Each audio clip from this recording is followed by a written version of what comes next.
Hi student. GIT का online class में आप लोग का स्वागत है। और आज के क्लास में वो सीखने वाले हैं जीएसटी के बारे में कि जीएसटी होता क्या है, यह कौन सा टैक्स है, टैक्स किसे कहते हैं, टैक्स के कितने टाइप्स हैं। वह एक एक करके स्टेप बाय स्टेप समझने वाले हैं और जानने वाले। तो चलिए, जैसे हमने दूसरा लेसन पढ़ाया था तो पिछले क्लासेस में बैलेंस शीट तो पढ़ा दिया था। आज का जो मेन टॉपिक हम लोग का है वह है lesson 3, goods and service tax. क्या है? Goods and service tax. देखो, जो जीएसटी का फुल फॉर्म होता है उसे बोलते हैं गुड्स एंड सर्विस टैक्स। अगर वैसे बोलो इसे क्या कह सकते हो?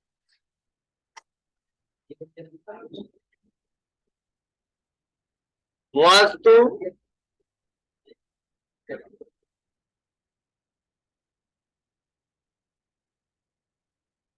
सेवा कर। क्या बाबू? वस्तु सेवा कर। ध्यान देना, जो जीएसटी है वो वस्तु सेवा कर, मतलब इतना क्लियर है ना कि किसी गुड्स पे और जो सर्विस पे जो टैक्स लग रहा है उसे हम बोलते हैं क्या? जीएसटी। बस आज हमको सीखना है कर के बारे में। मतलब वस्तु आपको पता है और सर्विस किसे कहते हैं भी पता है आपको। बोलो। मतलब गुड्स जो भी है वो एक वस्तु है, सर्विसेज जो हम सेवा लेते हैं, ठीक है। लेकिन कर किसे कहते हैं अगर ये हम लोग जान ले और कर हम क्यों देते हैं गवर्नमेंट को यह जान ले तो हमारा काम आसान हो जाएगा और आसानी तरीके से आगे हम काम इस पे कर ले जाएंगे। तो मेन टॉपिक हम लोग का समझना, सबसे पहले कर मतलब टैक्स। मतलब इतना आपको क्लियर है ना, जीएसटी मतलब गुड्स एंड सर्विस टैक्स होता है और ऐसा टैक्स होता है जो किसी वस्तु और सेवा पे लागू होता है। और डिटेल में जो पढ़ेंगे ना वो हम लोग अगले क्लासेस में पढ़ेंगे। आज हम लोग को बस चर्चा करना है केवल टैक्स के बारे में। रियल में टैक्स होता क्या है, गवर्नमेंट क्यों चार्ज करता है, उससे क्या बेनिफिट है हमको, गवर्नमेंट को क्या है, ठीक है, क्यों हम लोग देते हैं, क्यों देना चाहिए, कितने टाइप्स हैं, वो हम लोग जानने वाले हैं। तो देखो, पहले ही मैंने मेन हेडिंग लिखा है इंट्रोडक्शन ऑफ टैक्स। तो देखिए, सुन लो समझ लो। सबसे पहले कोई बताएगा हमको इस क्लास में कि गवर्नमेंट को हम टैक्स क्यों देते हैं?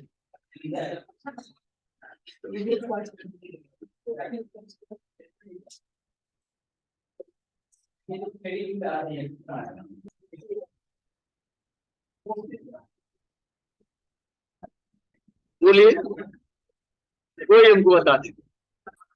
देखिए, बताया जा रहा है कि it is income of government. ठीक है, ये क्या है? टैक्स क्या है जी? कहा जा रहा है it is income of government which collected either directly और इनडायरेक्टली सोर्स। मतलब समझ जाओ, जो टैक्स होता है ना वो गवर्नमेंट का क्या है? ये इनकम का स्रोत है। और गवर्नमेंट कलेक्ट कैसे करता है? डायरेक्टली और इनडायरेक्टली, प्रत्यक्ष और अप्रत्यक्ष रूप में। ठीक है, मतलब अगर सिंपल शब्द में कहा जाए कि गवर्नमेंट का मुख्य आय का स्रोत, सबसे ज्यादा पैसा कहां से आता है? टैक्स से ही आता है।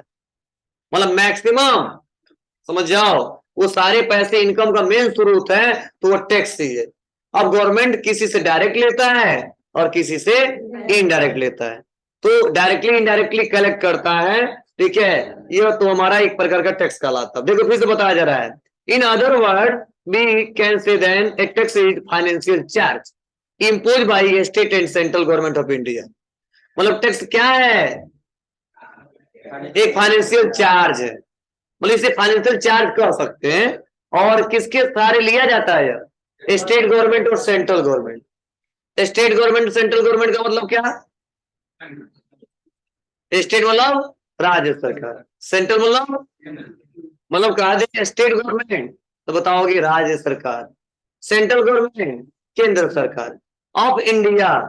ठीक है, मतलब भारत में मेन पावर दो ही लोगों को दिया गया है, एक सीएम और एक पीएम, मतलब राज्य सरकार को और केंद्र सरकार को। तो जो गवर्नमेंट जो टैक्स वसूलता है ना, रियल में दो लोगों को टैक्स देते हैं, एक स्टेट गवर्नमेंट को और एक सेंट्रल गवर्नमेंट को। तो central government state government tax लगाता भी है और टैक्स कलेक्ट भी करता है। ठीक है, और जहां पे जिस राज्य में रहते हैं वहां का सीएम लेगा और पीएम तो हर जगह से लेगा। समझे कैसे लेता है, वो रूल है, वो हम एक एक करके पढ़ेंगे समझेंगे। फिर देखो दूसरे शब्दों में बताया जा रहा है कि एक tax is a fee. Tax क्या है? एक फी है which is charge by government to person और बिजनेस। मतलब टैक्स क्या है? एक प्रकार का एक फी है जो चार्ज किया जाता है किसके थ्रू? गवर्नमेंट के थ्रू। किस पे? पर्सन और बिजनेस पे। ठीक है, मतलब हम पर्सन हो गए, अदर कई सारे लोग बिजनेसमैन हो गए। ठीक है, तो पर्सन से बिजनेसमैन से गवर्नमेंट क्या करता है? फी के रूप में वो टैक्स तो चार्ज करता है और हम आसानी तरीके से गवर्नमेंट को पे करते हैं। ठीक है, मतलब क्या टैक्स एक प्रकार का फी है। ठीक है, जो गवर्नमेंट क्या करता है? हम पे चार्ज लगाता है। ठीक है, डायरेक्टली और इनडायरेक्टली रूप से, और हमको पे करना होता है। ठीक है, अब किसी बिजनेस से लेता है, किसी पर्सन से लेता है। फिर से बताया जा रहा है नेक्स्ट अगला, India is a federal country where both the central and state government. चलिए कोई बताएगा फेडरल कंट्री का मतलब क्या होता है? हाँ, संघीय देश। मतलब India is federal country where both the central and state government. मतलब हमारा भारत क्या है? एक संघीय देश है जहाँ पे दो लोग का शासन चलता है। किसका किसका? जी, सेंट्रल गवर्नमेंट और स्टेट गवर्नमेंट का। मतलब राज्य सरकार को इतनी क्षमता दी गई है, वो चाह देगा कि यहाँ पे पीएम हमारे राज्य में नो आए, इतना पावर है तो नहीं आने देगा। तो समझ जाइए, तो यहाँ हमारे यहाँ इसीलिए बोला गया कि हम लोग यहाँ जो तो शासन चलता है दोनों का चलता है, स्टेट गवर्नमेंट और सेंट्रल गवर्नमेंट। मतलब अगर ठान लिए नहीं आना है, भले उसके बाद कुछ भी हो, आज का डेट है, आज नहीं आना तो नहीं आने देगा, इतना पावर दिया गया वैसे। मतलब आगे चल के बहुत इशू हो सकते हैं, लेकिन आज हम चाहते हैं आज आने वाले नहीं आएंगे तो नहीं आएंगे, मतलब इतना आर्डर हम दे सकते हैं, इतना पावर दिया गया है। बाद में फिर से जो फैलाना है लोग फैलाएंगे, ठीक है, जो भी कुछ होगा होगा, लेकिन आज हम चाहेंगे तो नहीं आ सकता, इतना पावर दिया गया है। किसको? एक सीएम को। ठीक है ना, इसीलिए बोला गया है कि हम एक ऐसे देश में रहते हैं जहां पे दोनों लोग का शासन चलता है। ठीक है, सेंट्रल गवर्नमेंट और स्टेट गवर्नमेंट। लेकिन बहुत सारी ऐसी कंट्रियां हैं जो केवल एक ही लोग का पावर चलता है। जैसे मान लो यूएससी की बात करें तो जो राष्ट्रपति कहेगा वही होगा, उसको कितना हो उसे मतलब नहीं, तो ठान लिया तो होगा ही होगा, बाद भले ही हार जाए, ठीक है, जितना करना है। ठीक है, रसिया हो गया। ठीक है, ऐसे ऐसे बहुत सारे ऐसे कंट्री हैं जहां पे केवल किसका शासन चलता है? राष्ट्रपति का। कुछ ऐसे कंट्री जहां पे केवल किसका चलता है? प्रधानमंत्री। तो हमारे यहाँ दोनों लोग का चलता है। ठीक है, यही बोला गया है कि India is federal country where both the central and state government have the power to levy and collect taxes. ठीक है, मतलब हमारे भारत में ये जो हमारा जो संघीय देश है, इसमें दोनों लोग को पावर दिया गया है टैक्स कलेक्ट करने का। ठीक है, किसको किसको? सेंट्रल गवर्नमेंट और स्टेट गवर्नमेंट। फिर देखिए बताया जा रहा है कि before the GST according to the power prescribed by the constitution the central can levy tax on the manufacture of goods and rendering of services. ठीक है, and state can levy tax on the sale of goods. मतलब बताया जा रहा है कि पहले मतलब बिफोर जीएसटी, मतलब जीएसटी से पहले होता क्या था, ऐसा रूल बनाए गए थे कि जो मैन्युफैक्चरर थे, मतलब मैन्युफैक्चरर ऑफ गुड्स, मतलब ऐसे व्यापारी जो मैन्युफैक्चरिंग का व्यापार किए, गुड्स का मैन्युफैक्चरिंग करते हैं, उसके बाद से रेंडरिंग ऑफ सर्विसेज, जो सर्विस रेंडर करते थे, सर्विस प्रोवाइड करते थे, उसमें जो टैक्स चार्ज करता था वो सेंट्रल गवर्नमेंट चार्ज करता था। ठीक है, और बताया जा रहा है कि on the manufacturer of goods and, ठीक है, rendering service of goods the state can levy tax on the sale of goods. मतलब स्टेट जो गवर्नमेंट था केवल जो गुड्स सेल होता था उस पर टैक्स चार्ज करता था, और बहुत ड्रॉबैक था टैक्स का, ये रूल का, ये जो रूल बनाया था जिसने, ये सबसे बड़ी कमी इसकी थी इसमें। क्योंकि देखो बड़े बड़े व्यापारी कितने हैं? सबसे ज्यादा मैन्युफैक्चरिंग वाले, और कौन वाले हैं? सर्विसेज वाले, उसके बाद से ट्रेडर्स वाले है ना। तो गवर्नमेंट बहुत चालाक था पहले के, इसलिए बोल रहा है ना 60 साल से लोग राज करते थे। एक रीजन यही था कि रूल जल्दी चेंज नहीं करते थे और पैसा इतना रख लिए हैं पूछो मत। ठीक है, ध्यान दीजिएगा, जो मैन्युफैक्चरर थे, ठीक है, जो सर्विसेज वाले थे, तो हर एक स्टेट में थे। अब बड़े बड़े व्यापारी नहीं घुमाना जाता है, मतलब ट्रेडिंग वाले से बड़े हैं, जो किसी गुड्स को प्रोडक्शन करता है, बड़ी बड़ी कंपनियां आ जाएंगी। जो किसी सर्विस को रेंडर करता है, इसमें भी बड़ी बड़ी कंपनियां आ सकती हैं। ठीक है, जो गुड्स केवल खरीद के लाते थे बेचते थे, उस पर बोला गया था बस स्टेट गवर्नमेंट टैक्स चार्ज करेगा, उसमें भी मेरा कुछ हिस्सा रहेगा। लेकिन चाहे किसी भी स्टेट का हो, अगर मैन्युफैक्चरर वाला हो या चाहे सर्विसेज वाला हो, उस पर सेंट्रल टैक्स ही लगेगा और सेंट्रल गवर्नमेंट ही चार्ज करेगा, उसी के राज्य को उसमें पैसा जाएगा। मतलब व्यापारी के कितने टाइप बताए थे? 3 टाइप, ट्रेडिंग, मैन्युफैक्चरिंग, सर्विसेज। तो जो बड़ा बड़ा जो छांट लिया था क्या, जितने मैन्युफैक्चरर व्यापारी आएंगे उस पर टैक्स हम चार्ज करेंगे, जितने सर्विसेज वाले आएंगे उस पर टैक्स हम चार्ज करेंगे, और जितने ट्रेडर्स जो केवल गुड्स को खरीद के बेचेंगे उस पर स्टेट गवर्नमेंट चार्ज करेगा, उसमें भी कुछ हमारा हिस्सा रहेगा। तो दिक्कत क्या होती थी? स्टेट गवर्नमेंट के पास टैक्स अमाउंट बहुत ही कम पहुंचता था। तो जब बहुत ही कम पहुंचता था तो काम भी बहुत कम होते थे। कब? जीएसटी से पहले, 2017 से पहले। तो जीएसटी 2017 में आया था 1 जुलाई को। ठीक है, पहले यही रूल चलता था, इसीलिए सबसे ज्यादा जो टैक्स अमाउंट जाता था, ठीक है, जो अमाउंट आता था वो सेंट्रल गवर्नमेंट के खाते में जाता था। और किसी फंड के लिए बार बार हमको रिक्वेस्ट करना पड़ता था सेंट्रल गवर्नमेंट से कि हमको यह काम करना, हमको यह फंड दीजिए, क्योंकि मेरे पास टैक्स इतना कलेक्ट नहीं हो पाया। इसमें भी बहुत सारे ऐसे फंड है जो हमको पैसा देना पड़ेगा, और इसमें भी बेईमान थे लोग, इतना पैसा आने के बाद भी। अब स्टेट गवर्नमेंट भी चुराता तो थोड़ा सा, बोलो, लेगा ही लेगा थोड़ा बहुत, और जितना सरकार जितने थे, ठीक है, हर एक गवर्नमेंट जो भी है थोड़ा बहुत लेगा ही लेगा। तो दिक्कत क्या होती थी? जो उस राज्य सरकार में जो कामें होती थी ना, वो बहुत कम होती थी। तो रीजन क्या था? अब सपोज मान लीजिए 10 साल पहले सेंट्रल गवर्नमेंट का जो सरकार था कांग्रेस का था, बोलो 10 साल पहले ही था ना, ठीक है। और हमारे यूपी में क्या था? मुलायम सिंह राज कर रहे थे, तो वो तो पार्टी सेम है नहीं है। अगर ये चाहे अखिलेश, ये मुलायम सिंह कि हम कोई फंड जारी करे, कुछ नया विकास करना चाहते हैं, चुराते तो सभी लोग हैं, ठीक है, तो वहां पे सरकार दूसरे का, यहाँ पे दूसरे का। जब ये फंड के लिए रिक्वेस्ट भेजते थे तो सेम दिखता था, तो कहता कोई बात नहीं, काम हो जाएगा, आगे चल के हम फिर हमको जीतना उतना है। और जब देखता था अलग सरकार है और पूर्ण बहुमत से बना है, तो जानते तो वो इधर उधर बातें करता था, चलो इस फंड को इस महीने में जारी करेंगे, इस महीने में जारी करेंगे, कई साल घूमने लगता था और जल्दी मिलता नहीं था पैसा, और इसीलिए उस राज्य सरकार में कामें बहुत कम होती थी। लेकिन अब बताओ, अगर पावर दोनों है तो मान लो इसमें योगी जी है, ऊपर मोदी जी है, पार्टी सेम है, तो योगी जी जो भी कहेंगे तुरंत मोदी जी कर देंगे, मतलब मैक्सिमम सोचेंगे, ज्यादा नहीं।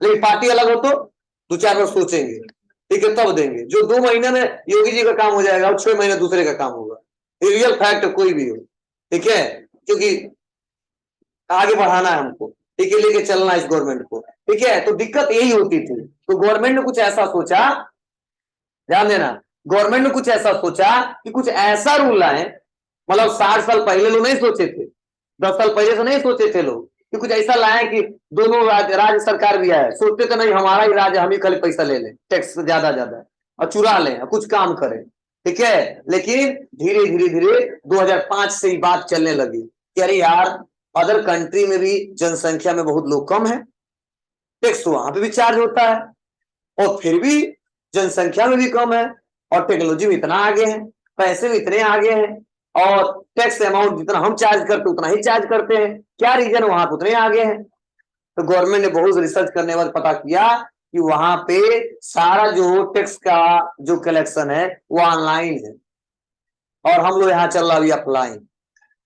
तो वहां पे टैक्स की चोरी बहुत कम होती है और यहाँ पे टैक्स की चोरी ज्यादा होती है, ठीक है। तो उन्होंने सोचा कि कौन सा ऐसा रूल लाए कि सारा सिस्टम ऑनलाइन हो जाए, और इस समय हम लोग कंप्यूटर का इस्तेमाल कर ही रहे हैं, इंटरनेट हमारे देश में आ ही गया है, ठीक है। तो धीरे धीरे धीरे धीरे उन्होंने जीएसटी लॉन्च किया, ठीक है, और जीएसटी लॉन्च किया तो सारे के सारे काम ऑनलाइन हो गए, और जिससे बहुत सारे रूल बनाए गए, उसी रूल को हमको एक एक करके पढ़ना है, समझना है। तो हम जीएसटी के बाद क्या हुआ, बोला गया कि चाहे मैन्युफैक्चरर हो, चाहे सर्विस प्रोवाइडर हो, चाहे वो ट्रेडिंग वाला हो, टैक्स जो चार्ज होगा वो बराबर बराबर चार्ज होगा।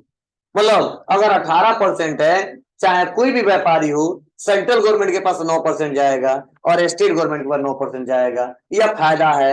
और इस समय देखना, पहले 10 साल पहले जो विकास होते थे, मतलब जो 17 से और इसके बाद वाले में कोई स्टेट हो, ऐसा नहीं है केवल बीजेपी की सरकार हो, चाहे कोई भी हो, हर जगह देखना पहले से बेटर परफॉर्मेंस। रीजन क्या है? रीजन यही है कि ज्यादा से ज्यादा टैक्स इस समय गवर्नमेंट के पास पहुंच रहा है। तो अगर 10 रुपया में अगर 8 रुपए पहुंच रहा है, 2 रुपया छुपा भी लेगा तो 6 रुपए का काम कर ले रहा है। लेकिन पहले 10 रुपये में क्या होता था, 9 रुपया गायब हो जाता था, 1 रुपया जाता था, उसमें भी 50 रुपए कमा वो ले लेते थे सब।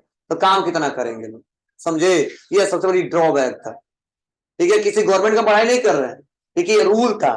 ठीक है, और हम तो पैसा पहले भी देते थे और आज भी देते हैं। ये नहीं कि जीएसटी आ गया तो हम कम दे रहे हैं, टैक्स वो तो दे रहे हैं। लेकिन पहले हम गवर्नमेंट किसको टैक्स देते थे? गवर्नमेंट को सोच के देते थे ना। नहीं, जो बीच में जो दलाल थे, ठीक है, जो सेल टैक्स वाले थे, वो चुरा लेते थे। और गवर्नमेंट को 10 रुपए हाथ भेजते थे ना, तो जाते जाते जाते जाते 2 रुपए हो जाता था, उसमें भी चोरी हो जाता था, दिक्कत होती थी। ठीक है, इन अब ऐसा रूल नहीं है, क्योंकि अगर 10 रुपया 2 पैसा आया है तो गवर्नमेंट कहता 10 रुपया 2 पैसा ही लेंगे, नहीं कोई रुपया ज्यादा, नहीं कोई रुपया कम, क्योंकि सारा ऑनलाइन रिकॉर्ड आपको देना पड़ेगा। अब कैसे देना होता है वो भी हम रूल पढ़ेंगे, एक एक करके समझेंगे, जानेंगे। तो आप बताइए, टैक्स के बारे में समझ आया आपको?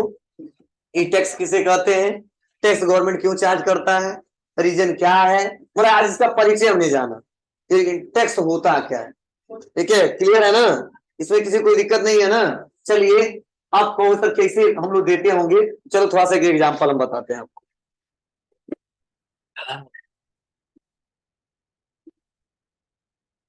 देखिए, होता क्या था,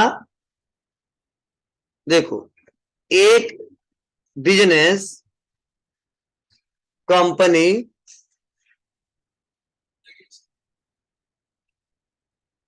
सपोज मान लो टाटा कंपनी, नाम सुने हो, बहुत फेमस है। सपोज ये टाटा कंपनी कार बनाया, क्या बनाया, कार। इस कार को जाहिर सी बात अपने पास रखेगा नहीं, बेचेगा ना, तो डायरेक्टली इससे यूजर कोई नहीं खरीद पाता है। इससे बहुत सारे लोग जुड़े होते हैं, होलसेलर, ठीक है, इससे भी बहुत सारे लोग जुड़े होते हैं, रिटेलर, और उससे जुड़े होते हैं कंज्यूमर। कंज्यूमर वाले जो सामान को कंज्यूम करे, इस्तेमाल करे, कस्टमर तो सब है। आइयो किसी से खरीदा होगा, ये भी कस्टमर हो जाएगा, यह किसी से खरीदा, ये भी कस्टमर हो जाएगा, ये भी खरीदा, ये भी कस्टमर हो जाएगा। यह कस्टमर, कंज्यूमर, कंज्यूमर मतलब जो सामान को कंज्यूम करे। जैसे यह फैन है, तो आप बताइए कहीं बना होगा ना, तो पता नहीं कहाँ बना है, धीरे धीरे हमारे पास आया है, तो हम कंज्यूम कर रहे हैं ना, तो कंज्यूमर बोलेंगे। लेकिन जो बेचा उसे कंज्यूमर नहीं बोलेंगे। कस्टमर होगा कि नहीं होगा? वह किसी से खरीदा तो उस व्यापारी के लिए वो कस्टमर हुआ, बोलो।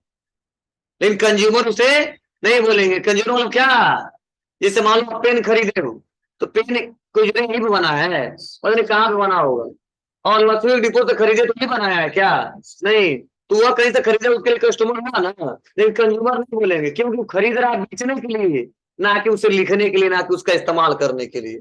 कंज्यूमर मतलब जो सामान को खरीद के बेचे ना, कंज्यूम कर ले, यूज कर ले, इस्तेमाल कर ले, उसे बोलते हैं कंज्यूमर।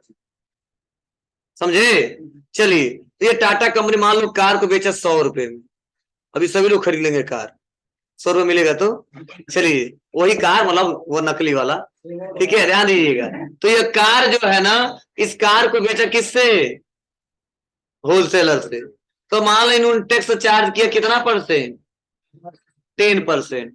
तो यह होलसेलर को मिल जाएगा कितने में, 110 रुपए में। अब यह इसके पास आता था, तो मान लो यह इसको बेच दिए थे कितने में, 150 रुपए में।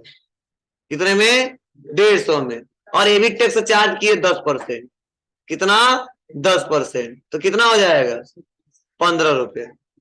ठीक है, तो यह बेचेंगे कितने में इससे, 165 रुपए में रिटेलर से।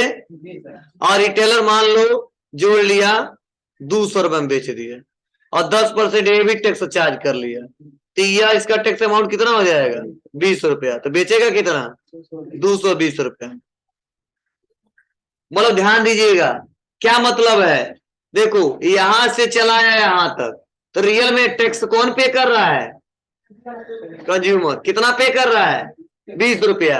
यही गवर्नमेंट को चाहिए, यही गवर्नमेंट को चाहिए। बोलो, मतलब गवर्नमेंट, मतलब आम यूजर कितना दिया टैक्स? 20 रुपया। कितना बेनिफिट कमाए यह मैटर नहीं करता, क्योंकि हम व्यापार किए तो कमाने के उद्देश्य से किए हैं ना जी। तो गवर्नमेंट ये नहीं कहता है कि आप कहें 100-200 रुपए में खरीदे, कहें 150 में बेचे, 40 रुपए क्यों बेनिफिट लिए, हम लेंगे, इसलिए तो व्यापार किए हैं। जब व्यापार हम बंद कर देंगे क्या मतलब है? ठीक है, लेकिन गवर्नमेंट कहता है चलो उससे मतलब नहीं है हमें, जो आपने 20 रुपए टैक्स चार्ज किया था ना वही हमको पे कर दो। तो देखो क्या हुआ है, रियल में आम जनता ही टैक्स पे कर रहा है। अरे सब बोझ तो इसी पे डाला गया है ना। अरे यार ये भी व्यापारी है, बेच दिया, ये बेच दिया, ये भी बेच दिया, ये भी बेच दिया, दिया कौन? कंज्यूमर। इसलिए कहा जाता है, आप लोग गांव में सुने होंगे, हमारे पैसों लेकर राज कर रहे हैं। ठीक है, यह हमारा एक टैक्स है। ठीक है, मतलब क्या है, रियल में आम जनता ही पैसा देता है, जो उसको खाता है, इस्तेमाल करता है। ठीक है, व्यापारी तो ट्रांसफर करते जाते हैं अपने से ऊपर, फिर से अपने से ऊपर, फिर से अपने से ऊपर, और गवर्नमेंट के पास जाता है। तो गवर्नमेंट आपसे डायरेक्टली मोदी जी आ जाए और कह दे हमको टैक्स दो, तो हम कहेंगे वोट नहीं देंगे, जाइए। ठीक है, तो क्या किए हैं, वो डायरेक्टली इनडायरेक्टली रूल बनाए हैं कि ये रूल फॉलो नहीं करोगे तो आपको ये चार्ज देना पड़ेगा, ये सर्विस लोगे तो आपको यह चार्ज देना पड़ेगा। मतलब डायरेक्टली उन्होंने नहीं कहा, एक रूल बना दिया, उस बंधन में आपको बांध दिया, आपको उसको फॉलो करना पड़ेगा, नहीं करोगे तो वो नहीं मिल पाएगा आपको, चाहे कोई गवर्नमेंट हो। ठीक है, मतलब कोई भी किसी का शासन हो उससे मतलब नहीं है। ठीक है, संविधान सबके लिए एक ही है और एक ही पालन करना पड़ेगा, गवर्नमेंट कोई है। ठीक है, अब कोई भी गवर्नमेंट आ जाएगा, जीएसटी लागू हो चुका है ना, वो हटाएगा नहीं है।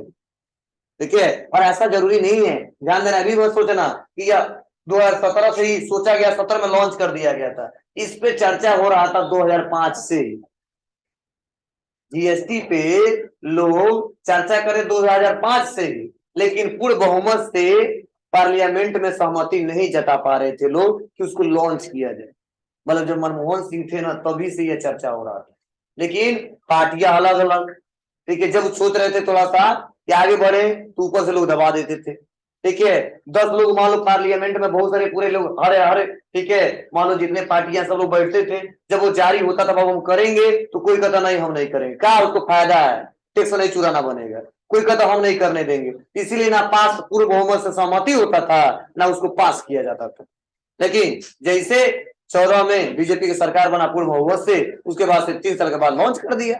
क्यों? क्योंकि पूरा हर जगह, मतलब पूरे लोग अगर अलग हो जाएंगे तो भी मिला के उससे कम ही पड़ते हैं। तो पार्लियामेंट में इसको रखा गया और सहमति जताया गया। तो कुछ लोग कहते हैं ना ना, कुछ लोग कहते हैं हाँ। ठीक है, तो पार्टी जिसका जीत गया उसकी हिसाब से लॉ बन गए। ठीक है, तो पहले भी चलता था यह, लेकिन लोग शासन लागू करने नहीं देते थे, वो जानते थे हमारे टैक्स चोरी नहीं कर पाएंगे। लेकिन ये पूर्व बहुमत जैसा सरकार बना तुरंत लॉन्च कर दिया। क्योंकि मान लो, ठीक है, 100 मेरा सीट है और ऑर्डर मिला के 50 को, तो 50 चले जाएंगे तो भी हमारे 50 को ज्यादा है। ठीक है, तो ये रूल है, मान्य हो गया। उसके बाद से बस वही जारी कर दिया गया, इसके लिए रूल बना दिए गए और संविधान में इसको ला दिया गया, और उसी के अनुसार हमको काम करना पड़ेगा। नहीं करें, हम कोई गवर्नमेंट हो, पार्टी भले ही अलग, उससे मतलब नहीं है, भले आपने सहमति नहीं जताया, उससे मतलब नहीं है मुझे। ठीक है, रूल लगा दिए, वो पालन करना पड़ेगा आपको। तो कुछ सर्विस नहीं मिलेगा आपको, निष्कासित कर दिया जाएगा। ठीक है, तो ध्यान दीजिएगा ये रूल है। तो कब से लागू हुआ है? 17 से। ये चर्चा चल रहा 2005 से, लेकिन लॉन्च कोई नहीं करने दे रहा। ठीक है, तो इसलिए हमेशा नाम आता है कि लॉन्च किसके द्वारा किया गया था, 1 जुलाई 2017 को। ठीक है, तो मोदी जी का नाम आता है हमेशा। ठीक है, ध्यान दीजिएगा। तो ऐसे डिजी लॉकर है, डिजी लॉकर बहुत अच्छा प्लेटफॉर्म है, 2015 में लॉन्च किया गया था उसको। ठीक है, धीरे बहुत ऐसे प्रोसेस हैं जो बहुत अच्छे से सर्विसेज, जो पहले से चर्चा होता था लेकिन किसी क्षमता नहीं होती थी, वो कर दे, वो डर रहता था कल ये हमारा सरकार गिर जाएगा। ठीक है, लेकिन कुछ लोग ऐसे हैं जो आगे थोड़ा बढ़े, तो इस समय हम उसका इस्तेमाल कर रहे हैं और फायदा है, बहुत फायदा हमको। क्या फायदा, मैं आपको अगले दिन आपको एक करके स्टेप बाय स्टेप चर्चा करके बताऊंगा। ऐसा मत समझना किसी पार्टी की मैं बड़ाई कर रहा हूँ। ठीक है, ऐसा रूल है, कई लोग जानते हैं, इसी में बहुत सोचते रहते हैं। हाँ हाँ।